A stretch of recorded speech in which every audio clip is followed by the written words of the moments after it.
Hello students, कैसे हैं?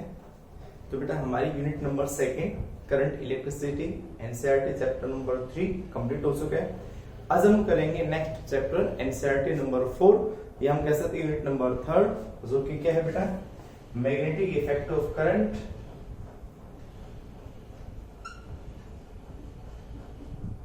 Magnetic effect of current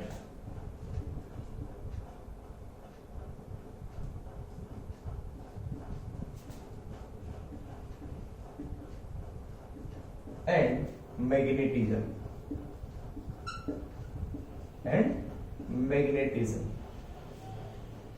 तो क्या है बेटा मैग्नेटिक इफेक्ट ऑफ करंट और मैग्नेटिज्म के अंदर पहले इसका इंट्रोडक्शन, क्या चीज इसके अंदर है, क्या हम इसमें पढ़ेंगे।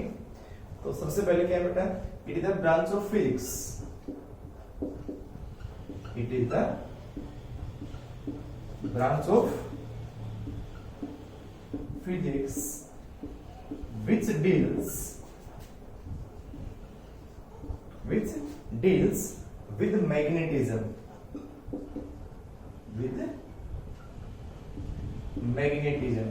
और ये मैग्नेटिज्म किसके कारण होगा? ड्यू टू इलेक्ट्रिक करंट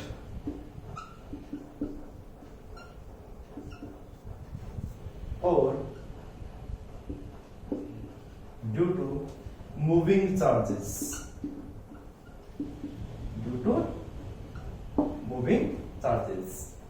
ये यूनिट नंबर फर्स्ट के अंदर जो चार्ज का टॉपिक था उसमें आपको पढ़ाया था बेटा कि जब चार्ज भी मौसम में होता है तो उसके कारण भी मैग्नेटिक फील्ड प्रोड्यूस होता है, तो मैग्नेटिक इफेक्ट प्रोड्यूस करेगा, चाहे वो इलेक्ट्रिक करंट हो और चाहे वो मूविंग चार्जेस हो। तो इसके अंदर कॉन्सेप्ट पढ़ेंगे बेटा इसके बारे में, मैग्नेटिज्म के बारे में। अब बात आती है सबसे पहला जो टॉपिक है इसके अंदर magnetic effect of current and magnetism, ये एनसीईआरटी नंबर 4 के अंदर लिखा हुआ है, moving charge and magnetism, chapter number 4, NCERT chapter number 4, moving charge and magnetism. तो उसके अंदर फर्स्ट जो टॉपिक आता है, तो इंट्रोडक्शन था, फर्स्ट जो टॉपिक है वो है magnetic field. What is magnetic field? तो जैसे आपने इलेक्ट्रिक फील्ड पढ़ा था, ऐसे ही क्या है, मैग्नेटिक फील्ड है। तो देखो बेटा मैग्नेटिक फील्ड क्या है बेटा, मैग्नेटिक फील्ड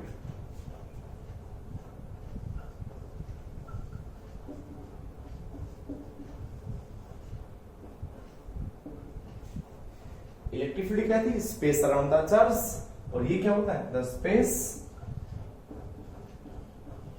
और ए रीजन किसके कारण, किसके around the electric current, magnet and किसी से और लगा दो, और इलेक्ट्रिक करंट और मैग्नेट और moving charge particle,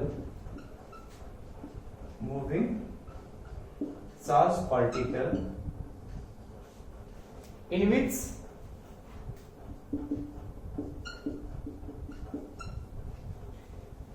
they exert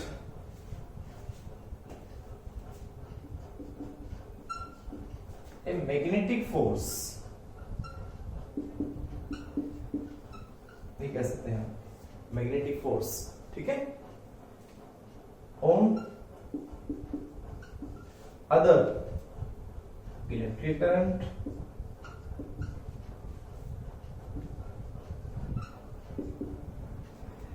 और मैग्नेट और मूविंग चार्ज।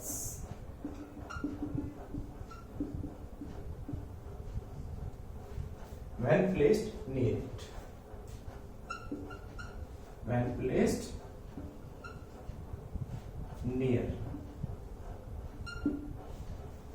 क्या मतलब है इसका कि द स्पेस और ए रीजन अराउंड द या तो इलेक्ट्रिक करंट के या मैग्नेट के या फिर मूविंग चार्ज पार्टिकल के, जिसमें क्या होगा, वो एक्सर्ट करेंगे मैग्नेटिक फोर्स अदर वायर के ऊपर। जैसे मैं कह दूं कि भाई ये एक वायर है, इसमें करंट फ्लो हो रहा है आई, तो अगर इसके पास अगर कोई और वायर होगा ना, ये वायर है और इसमें कोई करंट है, इधर करंट जा रहा हो चाहे इसमें इधर करंट जा रहा हो, तो इन वायर के ऊपर ये वायर जो इसमें करंट है वो इनके ऊपर क्या प्रोड्यूस करेगा, मैग्नेटिक इफेक्ट प्रोड्यूस करेगा, मैग्नेटिक फोर्स प्रोड्यूस करेगा। ठीक है, मैग्नेटिक फोर्स कह सकते हो या मैग्नेटिक इफेक्ट कह सकते हो, इफेक्ट सही नाम लगेगा फिर भी। ठीक है, तो ऐसे ही वायर हो गया। ऐसे हमारे पास एक मैग्नेट है कि भाई एक मैग्नेट है, ये तो आपने पढ़ा होगा पहले भी 10th क्लास में। ये मैग्नेट है, इसके पास कोई और मैग्नेट लेके आएंगे नॉर्थ साउथ के कैसे भी, तो नॉर्थ साउथ के पास होता अट्रैक्ट हो जाएगा, साउथ साउथ के पास होता रिपेल हो जाएगा। तो ये भी क्या है, मैग्नेटिक इफेक्ट है। दूसरा अगला कैसे है, और कौन सा है, मूविंग चार्ज। अगर यहाँ पे कोई चार्ज रखती है, ये चार्ज है जो मूव कर रहा है, इसी के साथ में कोई और चार्ज हो वो भी मूव कर रहा हो, तो इन दोनों के अंदर भी ये इसके ऊपर ये इसके ऊपर आपस में क्या प्रोड्यूस करेंगे, मैग्नेटिक इफेक्ट प्रोड्यूस करेंगे। तो चार्ज चार्ज के ऊपर, मैग्नेट मैग्नेट के ऊपर, वायर वायर के ऊपर मैग्नेटिक इफेक्ट प्रोड्यूस करेंगे। इसके अराउंड एक फील्ड प्रोड्यूस करेंगे। भाई इसके अराउंड फील्ड प्रोड्यूस हो रहा है, जो इसके फील्ड के साथ क्या होगा, इंटरेक्शन करेगा, आइदर अट्रैक्शन आइदर रिपल्सन। ऐसे ये अट्रैक्शन हो सकता है, रिपल्सन हो सकता है इनके बीच में, ऐसे इनके बीच में अट्रैक्शन हो सकता है, रिपल्सन हो सकता है। तो इन सभी के बीच में मैग्नेटिक इंटरेक्शन प्रोड्यूस होता है जब दो wire wire, magnet magnet, charge charge. ठीक है, ऐसा नियरली रख दे तो उनमें मैग्नेटिक इफेक्ट प्रोड्यूस होता है, यानी कि उसके आसपास एक फील्ड प्रोड्यूस होता है, उसी फील्ड को क्या बोलते हैं, मैग्नेटिक फील्ड कहते हैं। ठीक है, जिसको मिटा दो, जिसको हम इसको बेटा मैग्नेटिक फील्ड को it is also called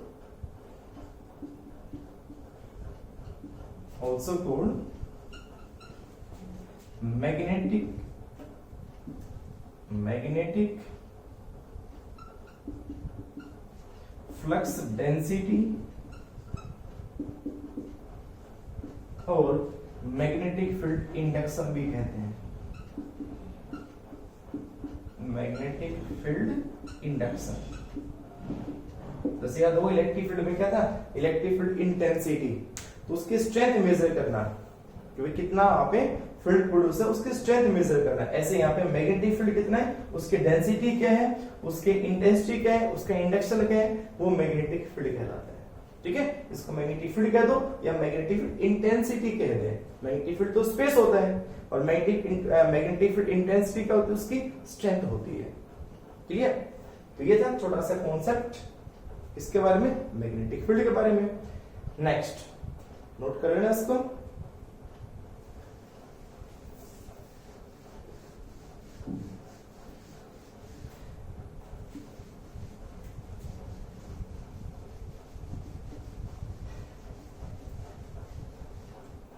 next आ रहा है ओरेस्टेड एक्सपेरिमेंट।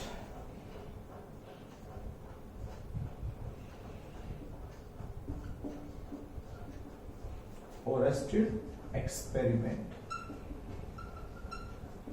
ओरेस्टेड साइंटिस्ट है, उसने क्या एक्सपेरिमेंट किया, क्या नोट कर रहा है उसने, क्या क्या पॉइंट उसने बताया, वो देखो सुने पहले ध्यान से। उसने ये बताया सबसे पहली बात तो कि अगर इफ एक वायर देयर, वायर में अगर करंट फ्लो करते हैं तो उसके अराउंड मैग्नेटिक फील्ड प्रोड्यूस होता है। एक करंट कैरिंग वायर, एक करंट कैरिंग वायर, यानी कि ये तो उसके रिजल्ट हो जाएगा। उसने पहले एक्सपेरिमेंट जो किया, एक्सपेरिमेंट लिखता हूं पहले मैं। एक्सपेरिमेंट क्या है, if a magnetic needle, a magnetic needle is deflected when kept near to current carrying wire, current carrying wire। एक मैग्नेटिक नीडल अगर किसी भी करंट कैरिंग वायर के पास लेके जाएंगे तो वो मैग्नेटिक नीडल डिफ्लेक्ट होती है, आइदर राइट आइदर लेफ्ट। कहां जा रही होगी वो डायरेक्शन बाद में देखेंगे। नंबर सेकंड, वो ये कहता है कि इसमें जो डिफ्लेक्शन जो है ना, deflection in needle is reversed, उल्टा हो जाता है if direction of current is change, direction of current is change. अगर करंट की डायरेक्शन को चेंज कर दें तो पहले निडल डिफ्लेक्ट राइट कर दी, मान लेफ्ट हो जाएगी, लेफ्ट है तो राइट हो जाएगी। डिफ्लेक्शन भी चेंज होता है करंट की डायरेक्शन के साथ, ठीक है। दूसरी बात, नंबर 3, क्या, if we increase the magnitude of current,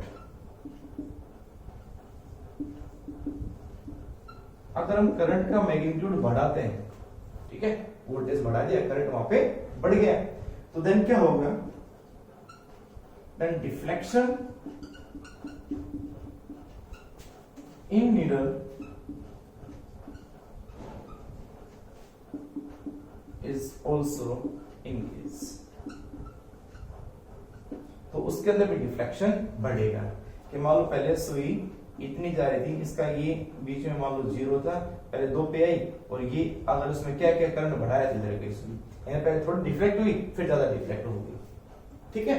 तो इसमें हो सकता है कि लेफ्ट हो सकता है राइट हो, कहीं भी हो सकती है। तो ये एक्सपेरिमेंट किए थे और स्टूडेंट ने, इसमें ये रिजल्ट आए थे कि भाई क्या था, मैग्नेटिक नीडल को डिफ्लेक्ट करता है एक करंट कैरिंग वायर फर्स्ट। फिर उसने कहा अगर वायर में करंट चेंज कर दें, हम उसको रिवर्स डायरेक्शन रिवर्स कर दिया, पहले इधर जा रहा था फिर वापस कर दिया, तो निडल के अंदर भी डिफ्लेक्शन चेंज हो जाएगा। तीसरा, अगर करंट का मैग्नीट्यूड चेंज अगर करते हो तो उसके साथ साथ क्या होगा, मैग्नेटिक निडल के डिफ्लेक्शन में भी चेंज आएगा, करंट बढ़ेगा तो उसमें डिफ्लेक्शन ज्यादा हो जाएगा, फिर उसमें कम हो जाएगा। तो ये उसे एक्सपेरिमेंट की, अब इन एक्सपेरिमेंट से क्या रिजल्ट निकलेगा आप भी बता सकते हो, क्या रिजल्ट निकला होगा। सीधा सा है, जब वायर में वो दिखा रहा है करंट, उसे कारण निडल को डिफ्लेक्ट कर रहा है, तो मैग्नेटिक निडल तो किसके कारण डिफ्लेक्ट होती है, only and only due to magnetic field, magnetic field के कारण डिफ्लेक्ट होती है निडल। तो उसका मतलब क्या हुआ कि इस करंट कैरिंग वायर के अराउंड क्या प्रोड्यूस होता है, मैग्नेटिक फील्ड प्रोड्यूस होता है, उसी के कारण ही मैग्नेटिक निडल डिफ्लेक्ट होती है। तो इसमें रिजल्ट क्या आया, कर लिया नोट।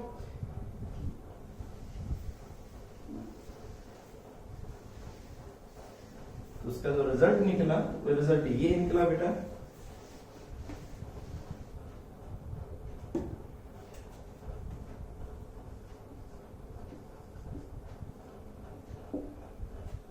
एक तो ये हो गया बेटा कि एक करंट कैरिंग वायर, एक करंट, ये सब कॉन्सेप्चुअल क्वेश्चन है, इनको थोड़ा अच्छा सब पढ़ा लो ढंग से। एक करंट कैरिंग वायर प्रोड्यूस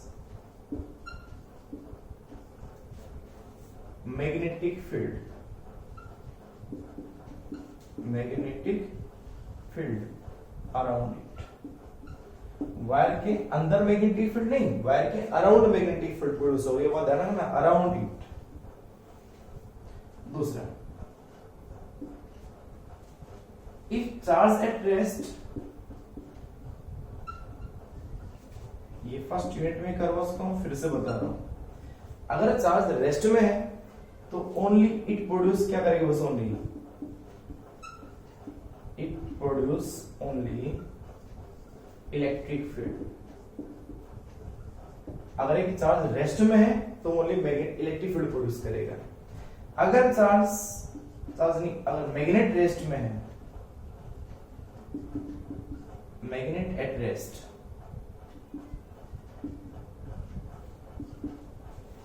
तो क्या करेगा बेटा, इट प्रोड्यूस मैग्नेटिक फील्ड, वही ओनली मैग्नेटिक फील्ड, ठीक है, it produce only magnetic field, change नहीं करना पोजीशन किसी की भी, ठीक है। फिर अगर ये कहें पॉइंट है तीसरा डाल दो इसमें, चलो if charge in motion, charge in motion, ये कहते हैं चार्ज इन यूनिफॉर्म मोशन कहते हैं, पहले यूनिफॉर्म कर लेते हैं। यूनिफॉर्म मोशन में क्या होता है, velocity constant,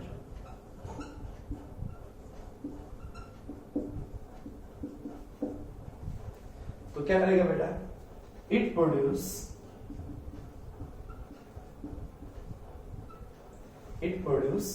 electric field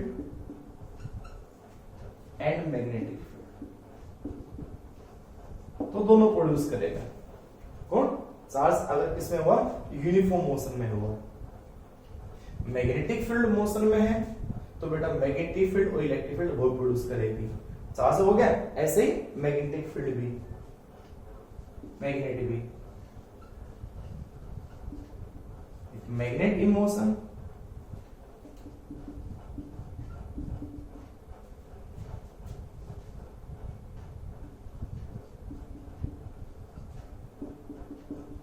it produce दोनों इलेक्ट्रिक एंड मैग्नेटिक फील्ड। ठीक है, तो यहां पे चार्ज किसमें था, यूनिफॉर्म मोशन में था। थर्ड पॉइंट इसको किसमें था, यूनिफॉर्म मोशन, जिसमें एक्सेलरेशन कितना होगा, 0, क्योंकि वेलोसिटी कांस्टेंट है। तो ओनली इलेक्ट्रिक फील्ड और मैग्नेटिक फील्ड प्रोड्यूस करेंगे, दोनों के अंदर सेम बात है। उसके बाद अगर चार्ज वेलोसिटी कांस्टेंट होने के बजाय एक्सेलरेटेड मोशन हो,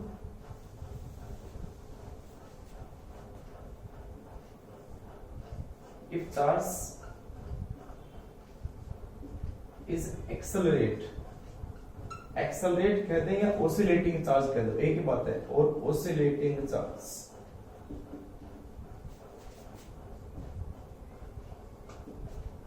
क्या प्रोड्यूस करेंगे, produce electromagnetic wave, produce electromagnetic wave, किसके साथ, in addition to electric and magnetic field, electric and magnetic field. अगर कोई भी चार्ज ऑसिलेट है, एक्सेलरेट होकर रहा हो, तो उसमें इलेक्ट्रिक फील्ड मैग्नेटिक फील्ड तो आएगी आएगी, साथ साथ एक इलेक्ट्रोमैग्नेटिक वेव को भी प्रोड्यूस करता है। ठीक है, तो ये चार्ज के बारे में, मैग्नेट के बारे में है कि कब इनका इफेक्ट क्या होगा। ये सभी ओरस्टेड ने एक्सपेरिमेंट करके रिजल्ट दिया था कि ऐसे ऐसे कोई चार्जेस या मैग्नेट उनको मोशन में किया जाए तो इनमें प्रोड्यूस होती है। ठीक है, ये जो केस है मैग्नेट इन मोशन, ये फेराडे का एक्सपेरिमेंट आएगा, फेराडे का एक्सपेरिमेंट है ये। ठीक है बेटा, तो हम इसको ना भी लिखे तो कोई बात नहीं, लेकिन मैंने आपको जो इफेक्ट बताया है वो इफेक्ट किसका है, मैग्नेट का इफेक्ट है, लेकिन ये जो इफेक्ट दिया था वो फेराडे का कॉन्सेप्ट है, फेराडे का ये जोड़ है मैग्नेट में। ठीक है, लेकिन मैं सभी साथ लिखवा दिए ताकि कॉन्सेप्ट सारे एक साथ एक जैसे हो जाए। ठीक है बेटा, तो ये थे क्या हमारे, ये है ओरस्टेड के एक्सपेरिमेंट। उसके बाद अब बताती है इनकी डायरेक्शन की, कि कब निडल किधर डिफ्लेक्ट होगी, कैसे डिफ्लेक्ट होगी, उनके बारे में पढ़ेंगे हम। देखो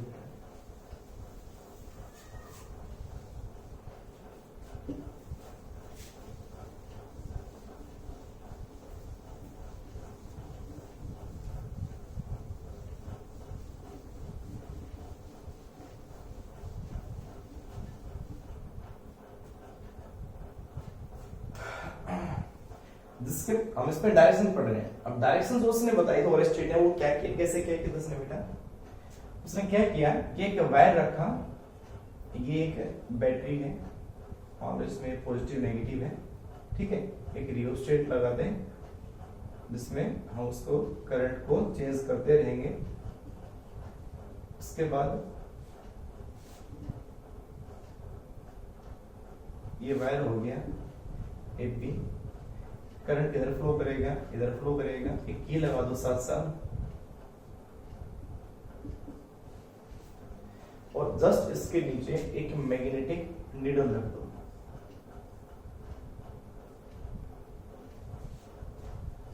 मैग्नेटिक नीडल रख दो इसमें।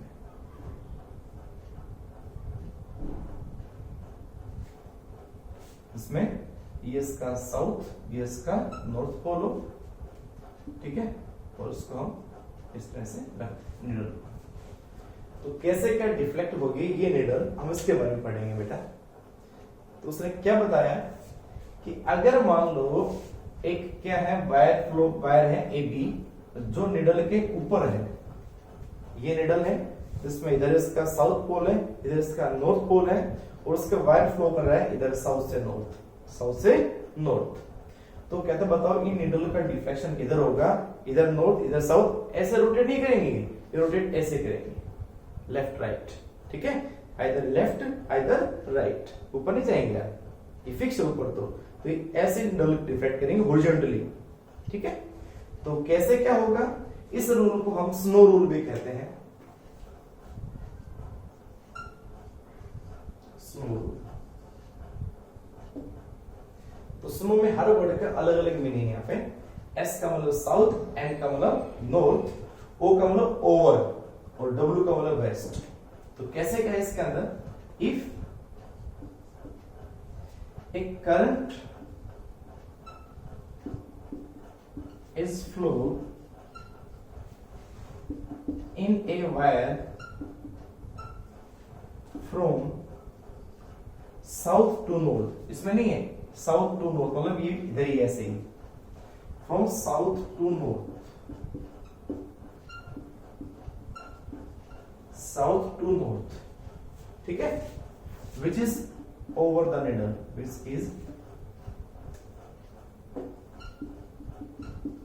which is placed over the needle। South हो गया, नॉर्थ हो गया उसमें, और ओवर आ गया, over the needle. Then north pole of the needle, north pole of the needle deflecting towards west, deflecting towards west। जो नीडल है वो वेस्ट की तरफ डिफ्लेक्ट होगी। अब वेस्ट किधर होगा इसका, जैसे देखो अगर ये नॉर्थ है, ये साउथ है, तो ये ईस्ट होता है और ये वेस्ट होता है। और अगर मैं इसको ऐसे घुमा दूं तो इधर अगर साउथ आ गया, इधर आ गया नॉर्थ, तो ऐसे घूम गया, तो ऊपर क्या गया वेस्ट और नीचे क्या गया ईस्ट, ठीक है। तो इसका मतलब नॉर्थ पोल किधर डिफ्लेक्ट होगा उसका, ये नॉर्थ, ये साउथ, ये ईस्ट, ये वेस्ट, और उसको ऐसे कर दिया तो वेस्ट ऊपर गया और ईस्ट नीचे आ गया। इसका मतलब इस नॉर्थ पोल का डिफ्लेक्शन किधर होगा, टुवर्ड्स वेस्ट, मींस ऐसे, ये वेस्ट है और ये ईस्ट है, ठीक है। अब इसमें लिख सकते हो आप। तो इसके अंदर हमारे पास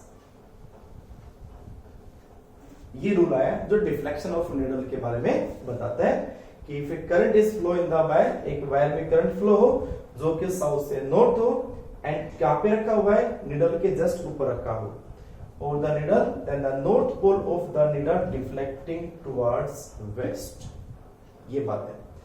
अब अगर बात आ जाए उल्टी, इसके अंदर केस लिख सकते हो आप, कि जो मैंने आपको बताए थे, ओरेस्टेड ने बताए थे कि अगर करंट की डिफ्लेक्शन, करंट की डायरेक्शन को रिवर्स कर दे, ध्यान से सुन लो, लिख सकते हो आप इसमें, अगर करंट की डायरेक्शन को रिवर्स कर दे, ऐसे कर दे, तो डिफ्लेक्शन उल्टा हो जाएगा।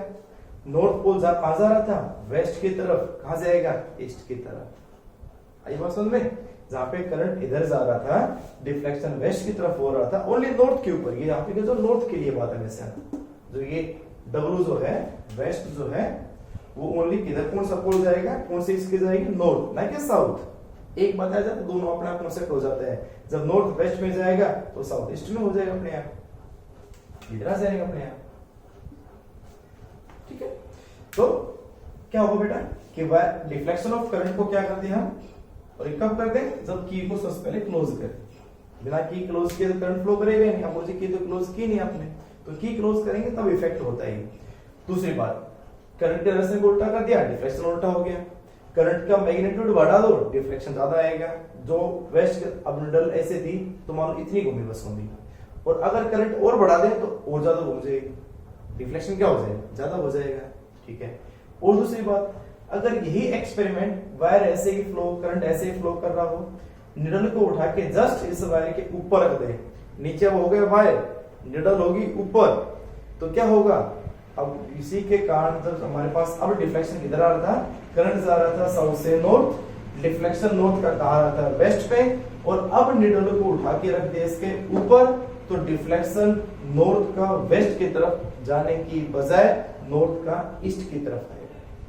मतलब जैसे ही आप क्या करते हो, एक्सपेरिमेंट को उल्टा करते हो ना, तो डिफ्लेक्शन भी क्या कर दो, उल्टी कर दो। आई बात समझ में क्लियर हुई कि अगर वायर ऊपर है, निडल नीचे है, तो नॉर्थ कहां जाएगा, वेस्ट की तरफ, और अगर वायर यहाँ है, वायर के ऊपर निडल हो, टच नहीं करना है, इससे अवे रखना है, लेकिन इसके अराउंड ही रखना है, बहुत दूर भी नहीं। तो जस्ट इसके ऊपर रखोगे तो डिफ्लेक्शन नॉर्थ वेस्ट की बजाय नॉर्थ किधर आएगा, ईस्ट की तरफ आएगा, यानी एंटी क्लॉकवाइज रोटेट कर रही है at present needle, anti clock, तब कैसे करेगी, क्लॉकवाइज। तो ये था स्नो रूल। क्या ये, स्नो रूल। ठीक है बेटा, अच्छे समझ में आ गया। तो ये पॉइंट सभी नोट कर सकते हो। अगर डायरेक्शन ऑफ करंट उल्टा करें,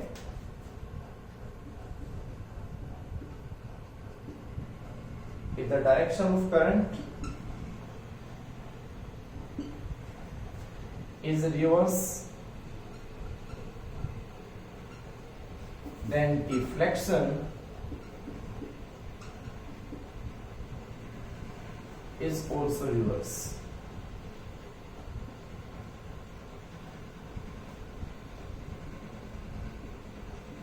Is also reverse. और अगर if needle is kept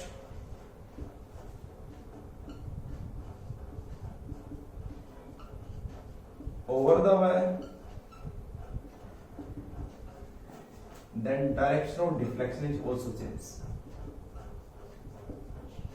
Direction of deflection is changed.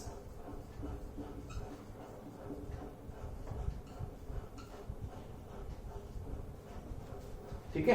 वो कुछ एक और बातें बताइए, वो कुछ भी आप नोट कर सकते हो जो मैं आपको समझाइए। तो ये क्या होता है बेटा, स्नो रूल है, जो ओनली क्या बताता है, direction of deflection of needle. इसी के साथ ऐसा ही एक डायरेक्शन बताते हैं जिसको बोलते हैं ampere swimming rule. Ampere swimming rule मिटा दो।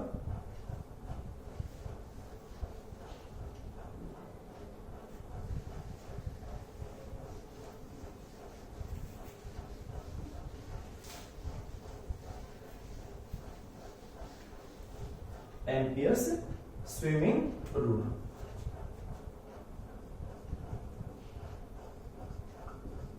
Ampere's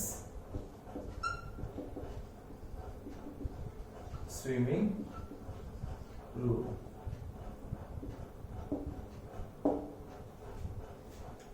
अब एम्पियर स्विमिंग रूल का सेम कॉन्सेप्ट यही है, ये भी स्नो रूल का ही एक तरह से और ऑप्शनल है, बस इतना बस ये उसी का दूसरा रूप है।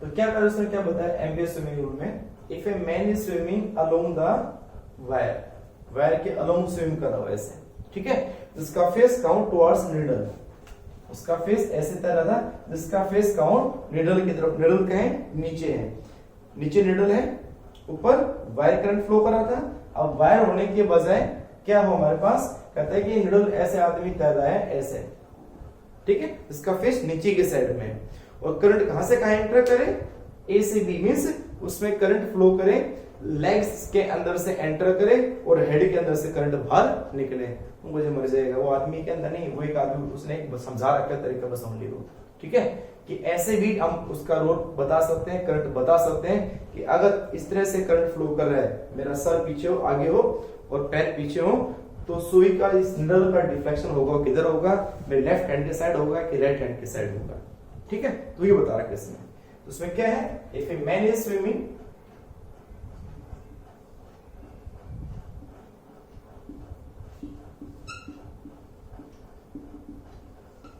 along the wire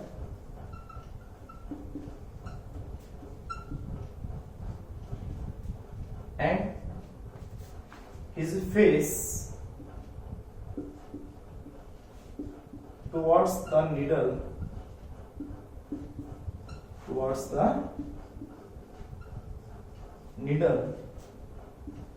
and current enters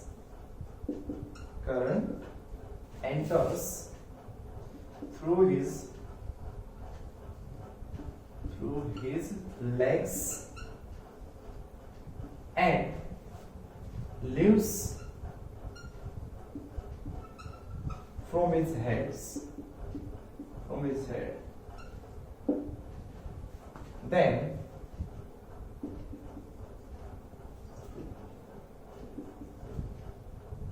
Then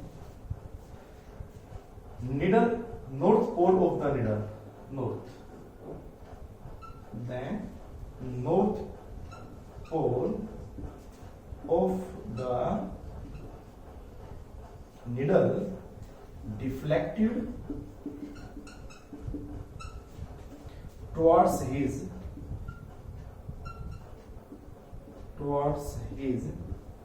left hand.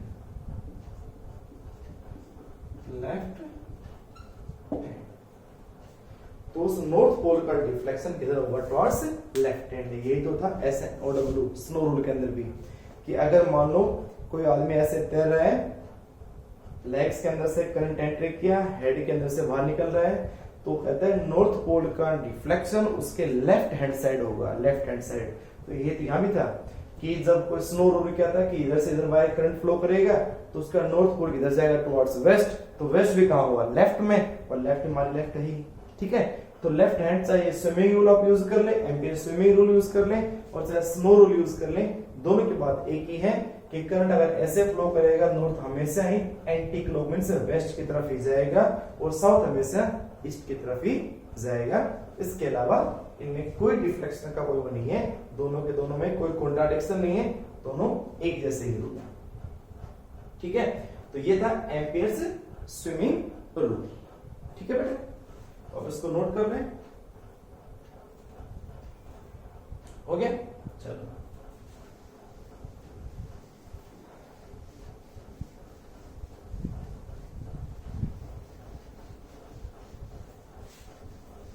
Next,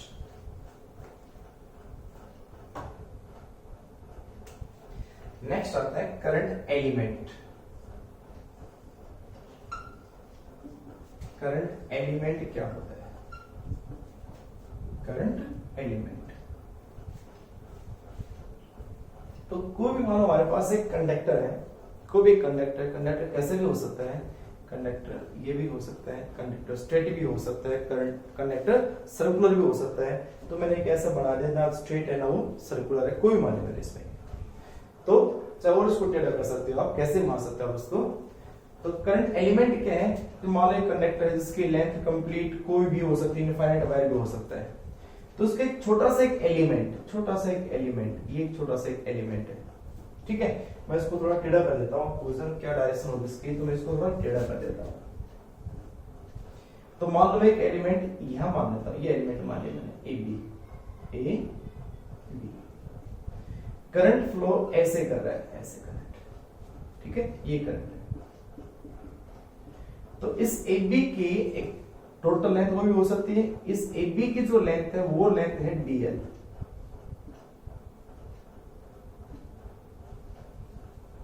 small length होगी, ठीक है।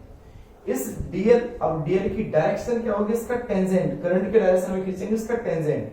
तो अगर ये क्या है, स्ट्रेट है, तो स्ट्रेट ही हो जाएगा, नहीं तो भाई उसका टेंजेंट जो हो जाएगा वो बन जाएगा।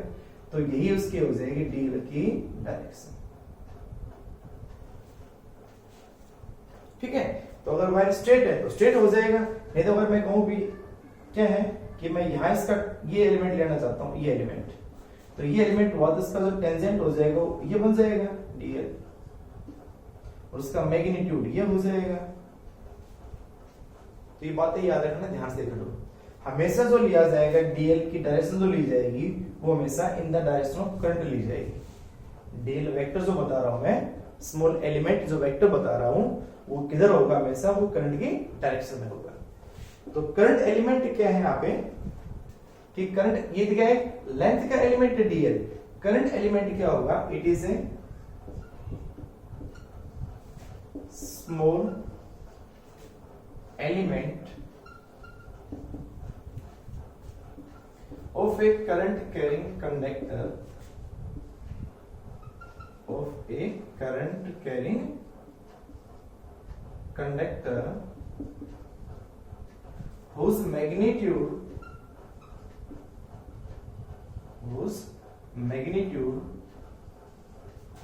is equal to, किसके बेटा, magnet product of is equal to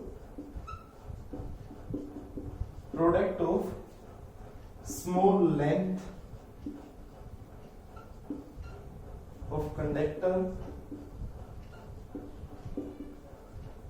and current in conductor, and current in conductor.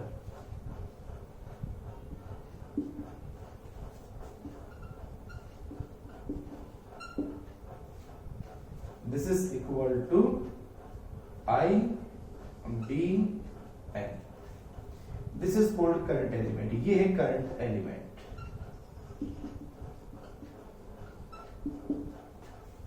Current का और इस DL, तो DL का मैग्नीट्यूड ऑफ लोगे तो मैग्नीट्यूड ऑफ करंट एलिमेंट हो जाएगा।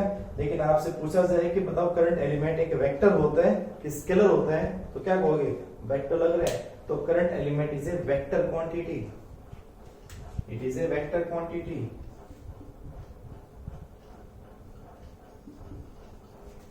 Vector quantity. और इसकी डायरेक्शन कहाँ होगी, in the direction of current. Its direction is in direction of current.